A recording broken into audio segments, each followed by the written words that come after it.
Amen. Ndiyo, ninakushukuru nafasi huko kwa Mungu wa mbinguni kutupa neema, kwa sababu kama ingekuwa mapendo ya Mungu atungekutana nafasi tuko, na kama tunakutana sio nguvu yetu, kama tunakutana ni rehema ya Yesu. Jina la Bwana libarikiwe. Haleluya. Ndiyo, katika somo yetu ya leo ambapo tutakapokuwa nayo, tutasemezea habari ya mtikisiko wa upepo. Amene. Maana katika maisha kuna kuwaka hatua yenye inafanyaka mtu atoke ndani ya zamu ya kubarikiwa na kujikuta ndani ya laana kwa kutokuvumilia ama kutokumsikia Mungu. Jina la Bwana libarikiwe. Kama nasoma kitabu cha Wafalme wa Kwanza, katika kazi ambapo Elia alikuwa anafanya, Elia alikuwa nabii, alikuwa natisha. Elia alikuwa nabii, alikuwa na amuru na maneno inafanyika. Huyo Elia alikuwa ni mtu mwenye alikuwa mfano wa Mungu, kwa sababu watu mingi walikuwa napenda kumuona Mungu, lakini walikuwa namuona Elia. Na ndio kwa maana katika wito wake Mungu alijua baadhi ya wito na baadhi ya kazi kutakuwa kunyakuliwa, inaomba baadaye mtu mwingine mwenye atabakia kutumika kazi ya Mungu. Haleluya.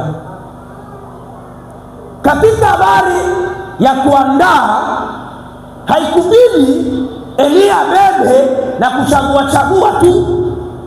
Na njoo kwa maana leo nataka kuambia kazi ya Mungu iko nguvu, na kazi ya nguvu iko teketeke kubale wenye baliitwa na Mungu, kwa sababu mtu mwenye aliitwa na Mungu na alichakuliwa anakuaka anavumilia kazi. Leo tuna matatizo mengi, batu ba mingi abapendi kuvumilia kazi, wanapenda kazi bavumilie na kazi batumikie na kazi baripe. Leo nataka kuambia kitu kimoja, kazi ya Mungu pakusema ikulipe, inalomba kwanza wewe mwenyewe uitumikie na kisha baadhi kazi kulipe. Na njoo kwa maana Elia katika maisha yake alikuwa anajitenga na watu ili eko natafuta kuzungumza na Mungu. Leo watumishi ba mingi abapendi kujitenga na watu ili wapate kuongea na Mungu, lakini beko najitenga na Mungu lakini wanaanza kuongea na watu. Na ndio nafasi ambapo watumishi ba mingi beko unashindwa, kwa sababu wanapenda watu wabasikie kuliko kumtafuta Mungu abasikie. Elia wakati anafanya kazi, palikuya vitisho, palikuya vita. Leo watu wa mingi katika kazi ya Mungu abapendi kukuwe vitisho, abapendi kukuwe vita, abapendi kukuwe vikwazo. Elia alikutana na vikwazo, na Elia alikutana na majaribu, na Elia alikutana na vitisho. Ijapokuwa alikutana na vile vyote, Elia aliendelea kumheshimu Mungu, na Elia aliendelea kumsikia Mungu, na Elia aliendelea kumtumikia Mungu. Jina la Bwana libarikiwe. Jina la Bwana libarikiwe. Na mimi napenda katika maisha yasiye watumishi baisiku, na maisha yetu yasiye watumishi bai dakika, tuwe na neema ya kumsikia Mungu, na tuwe na tabia ya kuvumilia majaribu na kuvumilia vita. Haina vita inatoshaka mtu mpresence ya Mungu, haina majaribu inamtengaka mtumishi na Mungu. Kuna majaribu yengine ni hatua ya mtumishi ambapo anapandishwa, na njoo maana jaribu inakuya. Hauwezi kupitia katika jaribu na kama ndani mwako hamuna hatua. Hauwezi kupitia katika jaribu na kama ndani mwako hamuna kazi ya Mungu. Kuna lomba kukuwe jaribu ile yenye itakuonesha kusema hii jaribu inamfuata mtu kwa sababu iko ndani ya kazi ya Mungu. Jina la Bwana libarikiwe. Jina la Bwana libarikiwe. Wakati Elia anatumika kazi ya Mungu, Elia alikuwa na uwezo wa kuamuru. Leo tuko na watumishi wa mingi, hatuna tena na uwezo wa kuamuru. Leo tuko watumishi wa mingi abana tena na mamlaka ya kutafuta uwezo wa kuamuru kwa sababu ya kazi ya Mungu. Lakini watu wanakuwa natafuta ni watu wa makanisa bajaye tele. Ndio watu wanaweza kuyala tele mu makanisa, ni neema. Lakini kama ndani mwako hamuna neema ya kulinda wale watu, ni tatizo na wengi watapotea. Wakati Elia alikuwa ndani ya kazi ya Mungu, anafanya kazi, ikafika katika muda wa mtihani ambapo palikuwa manabii Bali na nabii Elia wakaanza kupigana juu ya Mungu mzima, Mungu wa Israeli na Mungu Bali. Haleluya. Wakati walianza mashindano, haikuwa mashindano ya kawaida kama jinsi wewe na mimi tuko naona maneno ya kidunia kama iko nguvu. Lakini katika nabii Elia kulikuwa maneno ambapo hata akili ilimupotea, hata akili ilimuisha, akabamba maamzi na kukimbia. Lakini Mungu akumwacha Elia. Ona mtumishi mwenzangu, leo nataka kukwambia unaweza kupitia jaribu, Mungu hatakuacha juu ya jaribu, lakini watu watakuacha juu jaribu inapita. Na ni vizuri watu wakuache juu ya jaribu kuliko Mungu akuache juu ya dhambi. Aina jaribu inaletaka dhambi, lakini dhambi inakuyaka avaya majaribu. Eti tuko pamoja? Tuko naelewana? Haleluya. Na nabii Elia muda alikuwa anamtumikia Mungu wake, alikuwa na uhakika na utakatifu. Leo nitapenda katika maisha yetu ya kimwili tukuwe na uhakika na uaminifu. Wakati Elia anamchagua nabii Elisha, kabla mtu wote aishi muujiza na kabla mtu wote aishi mafanikio ndani ya kanisa ama aishi baraka usehemu ya kiongozi wake, inalomba pakuye jaribu ile yenye itakufanya wewe ushinde kuvumilia kuishi pamoja na mtumishi wa Mungu. Juu Elisha arithi kilikuwa ndani ya Elia, ililomba pakuye mpepo. Ile mpepo naweza kukwambia kama uko ndani ya bahari unataka kutambuka bahari, kama kuna kuya pepo batu banekalaka beko unaomba batizame. Kuna kuyaka jaribu yengine ni mpepo ya kukwambia kusema unataka kuingia ndani ya baraka na unataka kukamilika ili kuwe mtumishi mkamilifu. Jina la Bwana libarikiwe. Haleluya. Lakini Elia wakati anamchagua Elisha, Elisha alikuwa mfasi wake, alikuwa anafanya kazi yote, na Elisha alikuwa mtoto kwa mkubwa kwa Elia. Elisha alikuwa mkubwa kwa Elia na Elia alikuwa mtoto kwa Elisha. Sasa vile Elisha alijua ndani ya huyu mtoto jomko bitu ya kabaila ya kunisaidia. Nataka kukwambia leo katika maisha ya kiroho, vitu vya miujiza na vitu vya baraka, vitu vya kukuheshimisha wewe, hautabikutaka kwa mtu mkubwa, bali utabikutaka kwa mtoto kidogo.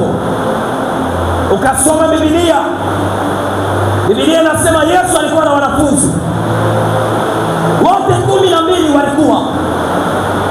Wakati watu wanaanza kuwapata ili wapate kula, akamuuliza Petro, taifa ya Mungu yote inatufuata, inaomba tuandalie chakula.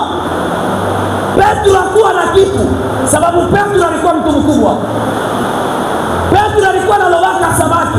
Sasa vile ndani ya Petro amustahili kuwa kitu cha kumsaidia Petro, ililomba paye suruba ya mtoto wa kusema ni ndani ya mtoto mlikuwa faida ya vitu vya kulisha mataifa na mataifa. Kumbe neno natafuta kukuambia magharibi ya leo, kama unakutana na mtumishi wa Mungu, usipate aje yake, fata Mungu mwenyewe alimwita. Usimwangalie ni kodetide yake, fata bilichokuwa ndani ya roho yake, yenye Mungu wake alimupa, yenye Mungu wake alimtuma navyo. Kama unavifuata bile na kumheshimia, amini utabarikiwa na utakuwa mtu wa kuhangaika. Jina la Bwana libarikiwe. Wakati Yesu anamuuliza Petro, mikate tutapata wapi? Petro anageuka anatazama, anasema yule mtoto ana mikate. Alafu Yesu akamwambia nenda akabebe ile mikate, na Yesu akaziririsha ile mikate. Ona, kama unajua kuheshimia mtumishi wa Mungu, Mungu ataziririsha neema ilikuwa ndani yake na inakufanya uwe mtajiri. Lakini kama unadharau mtumishi wa Mungu kwa sababu ya hali yake yeko nayo, amini utashindwa kuishi baraka ya Mungu. Ile uko na tamani tu, miujiza itatoka ni kubatu bakubwa, miujiza itatoka ni kubatu banene, miujiza itatoka ni kubatu walifunda sana. Mungu adepandrake na hali ya mtu, Mungu anadepandraka na vile alita mtumishi wake. Jina la Bwana libarikiwe. Wakati Yesu alimuuliza Petro, bakabeba mikate wakaziririsha. Kama unaangalia Petro na Yesu, Petro alimuzidia Yesu kwa umri. Na njoo kama unarudia katika kitabu cha Wafalme wa Pili sura 2 na mstari wake wa 10 kutereza 12, Biblia inasema wakati Yesu alikuwa anatumika na nabii Elia, wakati Mungu Baba alikuwa anatumika na nabii Elia, palikuwa nguvu na uwezo, palikuwa nguvu na mamlaka. Yale nguvu yote yalihitajika isirudie mbinguni, iliomba pakuwe mtu wa kuirithi. Alafu Elisha akachaguliwa na Elia, akawa kama vile mfasi wake. Mfasi wa mtumishi wote anatembeaka na mtumishi, afaki maskini na hata kufaka pasipokuwa na karama. Lakini ukambeba mtumishi wa Mungu, anakuwa sana rafiki yako, anakuwa sana vile mtoto yako. Amini na vile mtachanaka na mtumishi wa Mungu, hautabarikiwaka na utashuhudiaka kitu hata kimoja kwa maisha yako. Kwa sababu gani? Unambeba mtumishi wa Mungu, anakuwa sana vile rafiki yako. Kanisa la Mungu, Mungu anapendaka kumheshimu, na Mungu anapendaka kuheshimia batumishi bake. Kama unaheshimia batumishi ya Mungu na kama uko unawasikia, amini mujina la Yesu utabarikiwa, mujina la Yesu utaishi muujiza na utashuhudia ya kusema Mungu alinijua na Mungu ananibariki. Na kama hujajua kuheshimia watumishi wa Mungu, hautabarikiwa na utaishaka salama, kwa sababu ni ndani ya watumishi muna neema ya kukupa salama, ni ndani ya watumishi muna neema ya kukubariki, ni ndani ya watumishi muna neema ya kukuinua, ni ndani ya watumishi muna neema ya kukupandisha nafasi yote ambapo wao yatarajia kufika. Jina la Bwana libarikiwe. Haleluya, haleluya. Yesu atende kitu na wewe katika magharibi ya leo. Yesu afanye muujiza na wewe. Ikiwa utaheshimia watumishi, Mungu atakubadilishia maisha.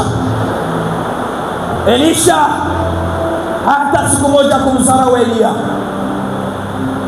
Wewe katika maisha yako unasema ulidharau mtumishi wa Mungu, unasema ulitukana mtumishi wa Mungu, unasema ulimsema mtumishi wa Mungu. Hata kama ulimsema, hayakuwa tatizo mtumishi, wala haijakuwa vita mtumishi kupigana na wewe, bali Mungu ambaye aliyamtia kuwa mtumishi wake ndiye ambaye kunajua ukipenda maisha yako. Haleluya, jina la Bwana libarikiwe. Elisha hata siku moja kumdharau Elia. Elisha hata siku moja kumsema Elia. na wakati Mungu anamfikisha kiwango cha Elia kunyakuliwa, alafu alimulata mfasi wake, akamwambia Elisha, na kuomba baki hapa, maana Mungu ananituma. Elisha kwa heshima, wala kumwambia hata kusema huko unaniambia vile mimi niko mtu mkubwa na kutumikia na kufulia, unanituma kisha huko unaniambia nibaki hapa sa mtoto kiloko. Lakini Elisha alimjibu sa vile baba, akamwambia kama roho yako ingali naishi ndani yako, sitakuacha. Leo watu wengi wanaacha watumishi juu ya tribulation yenye na babambaka watumishi. Leo watu wengi wanatukana watumishi juu ya masekuse yenye na babambaka watumishi. Leo watu wengi wanakufuru watumishi juu ya maproblemu yenye na baba watumishi. Ona mtumishi wa Mungu, acha nikwambie kanisa, usiache mtumishi wa Mungu juu anapata problemu. Usiache mtumishi wa Mungu juu anamzingizia mambo. Usiache mtumishi wa Mungu juu unamsikia mtu mwingine anamsema. Ambatana na mtumishi wa Mungu. Baadhi ya kuambatana naye utarithi neema mara mbili. Elisha hakambatana na Elia, akamwambia Bwana wangu, sitakuacha. Mali utakuwa na mie nitakuwa, maana mimi najua mali unaenda nani atakuhudumia. Leo mko naacha kuhudumia matumishi ya Mungu. Mtumishi wa Mungu na yeye ni mtu.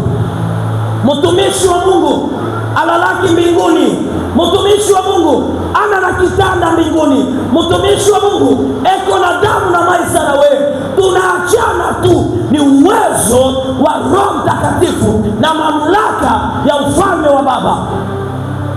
Lakini mtumishi ukamuona anakosea, mara moja anasema sitamfuataka tena na sitaombaka tena naye.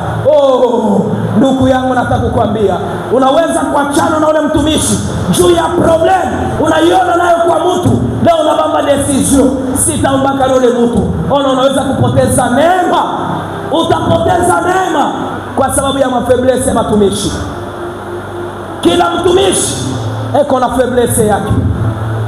Kila mtumishi eko na maprobleme yake. Isiwe probleme ya mtumishi ikufanye uachane naye. Ambatana naye. Ni ndani ya maprobleme Mungu anafanyaka kazi. Ni ndani ya maprobleme Mungu atakuangalia. Ile sana unamheshimia na unamuogopa, Mungu anasema huyu mtu anajua kilichokuwa ndani yake. Jina la Bwana libarikiwe. Haleluya. Elisha akamwambia Elia, sitabakia.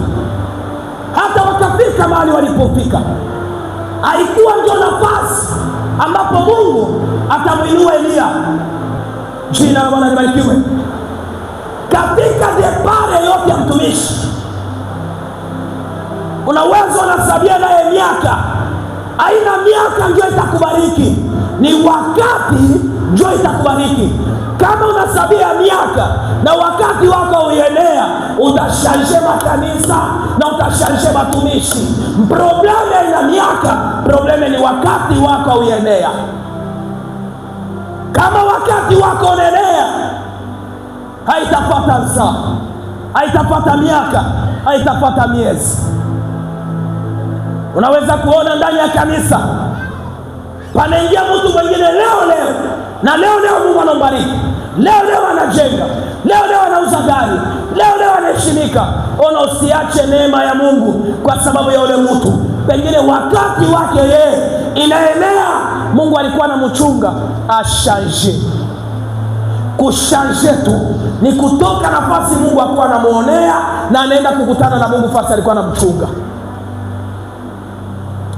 Jina la Bwana libarikiwe. Lakini leo utakuta Bakristo wa kiroho eko na sabia mwingi bwa miaka ndani ya kanisa, eko na sabia mwingi bwa miaka pembeni ya mtumishi. Usisabie miaka pembeni ya mtumishi, lakini ujikontrole na makosa yenye uko na mkosea ule mtumishi yenye Mungu wake anashinda kukubariki. Unaweza kusabia mwingi bwa miaka na katika miaka 3 ushamkosea mtumishi wa Mungu hata 50,000 fois. Hata kama hata kusema hata kama atakufokea, lakini Mungu hawezi kuitika wewe mtoto yake umdharau, kwa sababu malaika iko namsindikiza na malaika iko namchunga, haiwezi kupermit kile kitu. Jina la Bwana libarikiwe. Ukitaka kubarikiwa, heshimia watumishi wa Mungu. Ukitaka kwenda mbali, heshimia kazi ya Mungu. Ukitaka kubarikiwa, endelea kumtumikia Mungu pasipo kusikia shauri ya watu wengine. Leo kuna mashauri ya watu wengine, inaima watu wengine baraka, kwa sababu mwingine atakwambia hata kama unamjengea Mungu, Mungu hawezi kukubariki. Siye tulisha jenga na kujenga. Ona, unaweza kujenga na kujenga, kama unamkosea Mungu, Mungu hawezi kukumbuka kwanza yale neno, atalomba kwanza utubu yale kosa ili aanze kukubariki tena. Elia akasema, Elisha baki hapa. Elisha akamwambia, Bwana, sitakuacha. Hadi wakatambuka Yordani. Mkutambuka Yordani, Elia akaangalia mtu mzima Sauli, baba mkubwa Sauli, eko na niheshimia mi Elia, eko na niogopa mi Elia, sitamwacha. Ona, mtumishi wa Mungu anapendaka mwenye kumheshimia na anapendaka mwenye kuogopa Mungu wake. Kama uko na mheshimia, atapale probleme ya je hasa kwa chaka maskini, mpaka ataondoleaka neema ya Mungu wake kubariki. Haleluya, jina la Bwana libarikiwe. Ikafika akamwambia sasa, Elisha, naona unajitoa sana. Na kurudilia tena, ukitaka kusoma kitabu kile ni Wafalme wa Pili sura 2, unaanzia 10 yake unateleza 12. Ni nafasi ambapo walianza kulakana, na ni nafasi ambapo palikuwa neema, ambapo ingekuwa Elisha angekuwa muumbuazi angepata kitu. Leo kuko watu bamingi beko neshi na batumishi banashinda kupata neema kwa sababu ya via distraction. Mtu mwingine anaingilia mkanisa, anaingilia ni babibi. Mtu mwingine anaingia mkanisa, anaingilia ni babwana. Mtu mwingine anaingilia mkanisa, anaingia ni maproblemu ya kuprovokeana. Mtu mwingine anaingia mkanisa, anaingia ni maproblemu ya kusambalisha kondoo ya Mungu. Ona, mtumishi wa Mungu, Mkristo mwenzangu, aina njo misio yenye Yesu alitutumia. Misio Yesu alitutumia ni kutafuta kondoo iliyopotea. Elia akamwambia Elisha, naona nafika sasa pa nafasi ya kunyakuliwa. Elevasio yote ya baba yako wa kiroho haista kuachaka gisi huko. Ikiwa ulimheshimia, ikiwa uliogopa Mungu wake, ikiwa ulitembelea mumausia ambapo alikuwa nakwambia, elevasio ya baba wa kiroho yote haitakuachaka gisi huko. Iliomba Mungu amweleve Elia, iliomba Mungu amnyanyue. Kama Mungu anataka kunyanyua mtumishi wake, ukiwa pembeni yake na wewe utapata sehemu. Haleluya. Watu mingi banashindwaka kusogelea matumishi ya Mungu juu ya makali.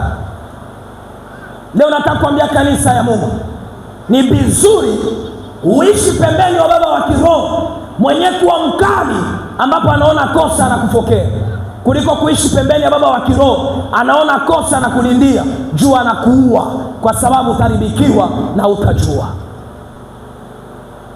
Baba mkali ni yule ananyoshaka watoto yake. Baba mvumilivu ni yule nyumba yake na kwake iko naribika na iko najionea mwenyewe. Alafu Elia mtumishi wa Mungu akamwangalia mtumishi wake, kwa sababu muda kama ule Elisha kuwa mtumishi wa Mungu, alikuwa mtumishi wa Elia. Elia alikuwa anamtumikia Mungu, akaangalia mtumishi wake, akamwambia Elisha, lomba kile unataka nikupe. Kanisa, naweza kukwambia Elia kwa anatumikaka, Elia kwa na manguo, Elia kwa masakoshi ya viatu. Haleluya! Elia kwa na kitu, lakini anakuwa anamwambia Elisha, lomba nitakupa. Alafu ujiulize mbele kanisa ya Mungu, wakati mtumishi wa Mungu unamvumilia, unasipote matata yake, makari yake, unamvumilia, kuna sehemu yeye ana na gari, lakini atakwambia uombe. Ukaomba gari, hata kuombea gari ndio unaipata. Ukaomba nyumba, hata kama yeye ana na nyumba, ukaomba nyumba, atakombea nyumba na unaipata, na yeye hana kitu. Maana mtumishi wa Mungu ni banki ya Mungu. Chochote utaomba haina wewe ambapo utafungua mbingu, bali ni Elia alifungua mbingu, kilichokuwa ndani yake kikamshukia Elisha. Amen. Eti tuko naelewana pale? Tuko naelewana? Na kurudilia tena nasema hivi, ikiwa utaheshimia mtumishi wa Mungu, ikiwa utamwogopa mtumishi wa Mungu, pasipo kuangalia madhaifu yake, pasipo kuangalia makosa yake, amini, mkunyakuliwa kwake, mwelevasio yake, hautabaki yaka gisi huko, mpaka Mungu afanye kitu kwa maisha yako cha kuonekanisha kusema ulikuwa natembea na mtumishi wa Mungu. Na ndio maana Elisha alikuwa mkubwa kwa Elia. Usikimbie mtumishi wa Mungu juu eko na miaka ya chini, eko na kudirije, unafanya kosa na kufokea, unasema niko mtu mkubwa, ataanza tuje kulifokea. Kera ni baba, eko na dua ya kukufokea, na eko na dua ya kusema acha vile, na uona nyamaza kimya na unamsikia.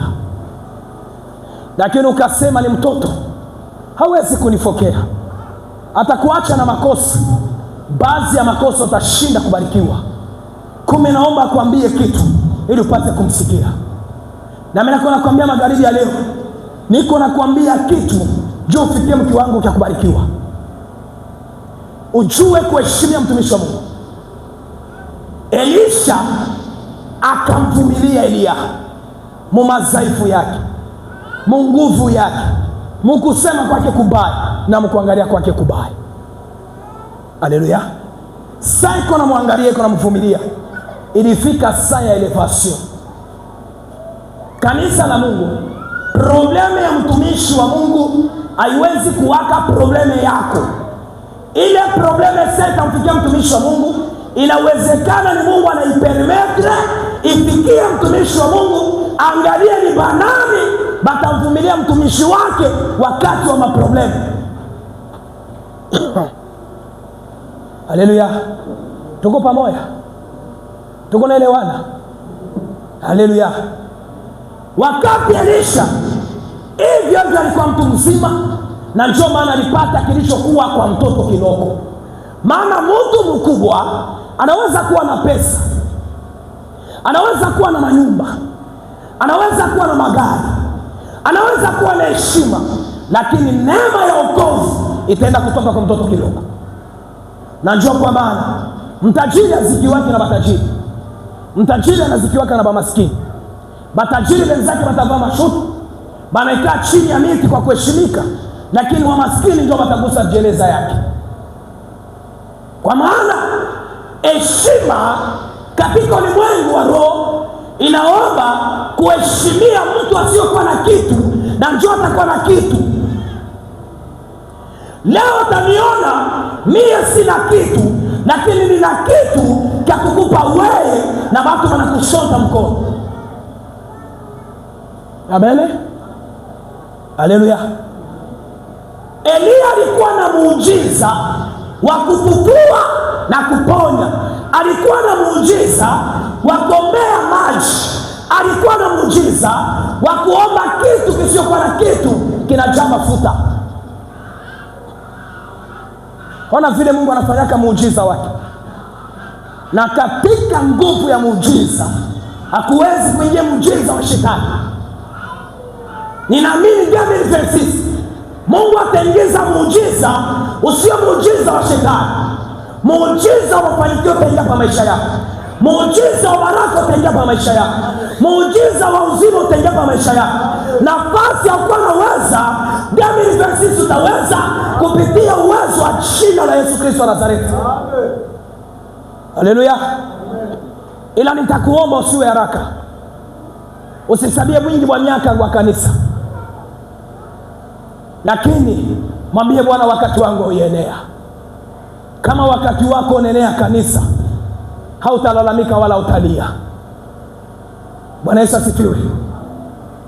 Elisha akamwambia Elia, ninakuomba Bwana, nipe sehemu ilichokuwa ndani mwako mara 2. Ona sasa mpali palikuwa mambo. Elia akamwambia Elisha, neno naiomba iko neno ngumu sana. Neno naiomba iko ngumu sana. Nataka kukuambia, unaweza kuikana na mtumishi miaka mingi, anafanya problem, ile problem anataka kukimbia, umwambie usiniache jinsi niko, ila unibariki. Yakobo alikutana na malaika pa Betheli. Haikuwa jambo rahisi juu abadilishwe jina aitwe Israeli, ilikuwa ni bukomvu. Na wewe usabarikiwa kama unajua kukombana pamoja na maisha mtumishi. Hawezi kuona muujiza kama unajua kujisumete chini ya neema ya mtumishi. Kama unajua kujisumete, hautaishi neema ya mtumishi. Unajua leo katika maisha kimwili, ninaonaka watu wanapendaka kuinukia sana batumishi. Ninaonaka watu wanapendaka sana kutawala batumishi. Sasa chunga nikwambie, usiwe na tabia ya kuinukia batumishi. Kuwa na tabia ya kujinyenyekeza mbele ya batumishi. Hata unamkuta kulekaa chini, hana kiti, hana kiatu, hana vazi, hana gari, hana nyumba, ujinyenyekeze chini ya neema yake. Mungu atakubariki. Mungu atakubariki. Lakini ukamwinukia kuonekana uona kuwa na akili ya kumwambia maneno, we hauna na uwezo wa kumfundisha mtumishi kitu. Eti tuko pamoja? Na kuko watoto mkanisa, anaweza kumwendea baba yake wa imani akamwambia, papa, kile unataka kufanya kile ni kibaya. Nani anakuruhusu? Amen. Hauna na hekima. Pasipo hekima ya mbingu imuongoze. Maana woka muongoza, anaweza nakosea pa ile taratibu, kumbe ni uongozi wa Mungu. Baadhi hapa nakosea, na wewe ni mshauri, na yeye anafuata shauri yako, mambo mwenye problem. Amen. Jina la Bwana libarikiwe. Tuko pamoja? Tuko naendelea. Elisha akamwambia Elia, kilichokuwa ndani mwako na kiomba mara 2. Elia akamwambia, Elisha, jambo naomba ni jambo ngumu sana, lakini nataka kukupa sheria. Ona, jumba likiwe pembeni ya mtumishi, kuna kuwaka sheria mtumishi analetaka. Kuna kuwaka sheria. Hauwezi kupingana na baba yako wa kiroho. Kama yuko anakuambia neno, unamwambia hapana. Jua pale unabeba laana. Jua pale unashindwa. Hautapinganaka na baba yako wa kiroho. Ingelikuwa vile wa kwanza angepingana na baba yake wa kiroho, ingelikuwa ni Elisha. Lakini Elia alimwambia, ikiwa utaniona. Wakati wa kumwangalia mtumishi haina wakati wa furaha, ni wakati wa problem. Wakati wa kuangalia mtumishi Aina wakati wa cheko ni wakati wa yeko na lia. Wakati wa kuangalia mtumishi, aina wakati yenye unamkuta kuna kulia mikate, ni wakati yako na lana njaa. Njoo utaangalia mtumishi wa Mungu wakati unamwangalia wakati wa shida, na Mungu mshida yake anakubariki wewe. Nasema Mungu akubariki ikiwa unasikia kama mtumishi. Haleluya. Elisha akamwambia Bwana wangu, itakuwaje niko na wewe, lakini uniambie kama utaniona. Yani Elia alijua patakuya problem entre Elisha na Elia. Tribulation, problem, majaribu, vikwazo, vita, zarau, maanguko. Haikuhusu wewe, inahusu mtumishi na Mungu wake. Wewe muangalie tu, neema ya Mungu inaweza kukulokalize wewe na inamwacha yeye. Amen. Mumanguko ya mtumishi, ikiwa utakagamana naye, neema inaweza kumtoka yeye inakuingia wewe. Alafu mumanguko yake, kama wewe unaenda sasa unaanza kumkombanisha huko naye mbali, amina, utapata kitu. Muma probleme ya batumishi si probleme ya batoto. Na njoo kwa maana ukaangalia mnyumba, kama baba na mama banapikana, au utaona mtoto anakunja mangumi anaanza kumpika baba yake na yeye. Hapana. Utaona mtoto anaikala kupembeni anaanza kulia. Problemu ya mtumishi na Mungu haikalaki mkudepandile kanisa, inadepandile Mungu alimuita. Ni jaribu na musukosuko inatokeaka kusema huyu mtumishi eti kuna nani wa kumramplace. Haleluya. Biblia inashuhudia katika kitabu cha Wafalme wa Pili sura 2 na mstari wake wa 12, asema kati ya Elia na Elisha pakainuka vumbi. Nani anasipotiaka trubio ya vumbi? Angalie ndani. Hakuna mtu anasipotiaka kama mtumishi anaingia problem, kama mtumishi anaanguka amsogelee. Kila mtu anasemaka vile venye anaona. Usisahau, andeoro ya manguko huko matengenezo. Andeoro ya maproblemu ya mtumishi peko kurekonekle kwa metre wake. Haleluya. Amen. Tuko naelewana? Wakati kafikia, vumbi kasimama. Ndani ya vumbi unakuya moto. Ile vumbi inaanza kumwinua Elisha, inaanza kumwinua Elia. Vumbi inaanza kumwinua Elia. Elisha macho yake iko naangalia ndani ya ile tumio. Vumbi inapanda, Elisha anapandisha macho. Mungu akupe neema ya kuangalia matumishi, usiangalie maprobleme hapo, angalia vile Mungu yuko anabainua. Amen. Jina la Bwana libarikiwe. Jina la Bwana libarikiwe. Wakati Elia anapanda, vumbi mkukatika, anaona moto na baba yake kunapanda. Elia anaanza kulia, anakuwa analia, wapi Mungu Elia? Wapi Mungu Elia? Kenyeko analia, wapi Mungu Elia? Ni sehemu ya Elia ibakie naye. Kanisa, sehemu ya mtumishi, ikiwa utatembea naye kwa heshima, itabakia na wewe jina la Yesu Kristo wa Nazareti. Na kama ukujua kutembea na mtumishi, hautabakia na sehemu. Hata unasabia wingi wa sadaka ushamupa, hata unasabia wingi wa chakula ushamulisha, hata unasabia wingi wa magari ushakupatia, lakini kama ukujua kutembea na mtumishi, hautabakia na kitu. Sheria ya kurithi neema kwa mtumishi ni kumheshimia na kujisumete. Hapana kupingana na baba yako wa kiroho. Haleluya, jina la Bwana libarikiwe, jina la Bwana libarikiwe. Alafu wakati kote la mtoka Elia inaanguka chini, mara moja Elia anapotea. Utapata neema kubwa na utafanya miujiza kubwa kama baba yako akiwa anakunyosha mkono na yanapotea mbele yako. Baba yako yakubariki maombi ya mwisho, mara moja na unatokea dadi, unatokelea dadi, hatukatai. Nani alikuinua na nani alikupaka mafuta? Leo kanisa ya mingi iko na sababu baba wa huduma. Baba mwenye alikubatiza hawezi kummankele hata siku moja.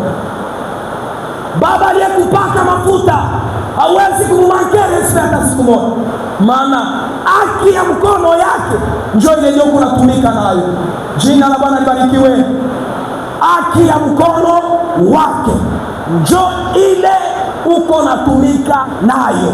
Ukamdharau, anaweza kukuombea tena na yale mafuta na yale neema yanageuka kwako kuwa hukumu. Na ndio kwa maana katika maisha yako, hata mkubwa wako ni mchungaji, hata mkubwa wako ni nabii, hata mkubwa wako ni nani, mtumishi, jambo nitakwambia, jua kumheshimia. Yesu anasema nabii ana heshima kwabo, na kwabo na nabii kwake heshima. Hata siku moja utaona kama kizazi kinadharau mtumishi wa kizazi kyao, kisha baadhi hapo Mungu awabariki, Mungu atabalai. C'est pour cela, kama Mungu anajua kututumikisha, na kama Mungu anajua kutulinda, na wewe jua kutulinda. Mungu anajua kutuvumilia madhaifu yetu, lakini nyinyi mlio kwa sehemu mnashinda kuvumilia madhaifu ya watumishi. Ujiulize, utaenda wapi? Utaenda wapi mtumishi wa Mungu? Utaenda kubarikiwa wapi? Kanisa, jua kujishusha. 2026 jua barikiwe, jua kujishusha na ujue kuheshimia watumishi. Neema ya yule Mungu alibatuma itakuambata na itakubariki.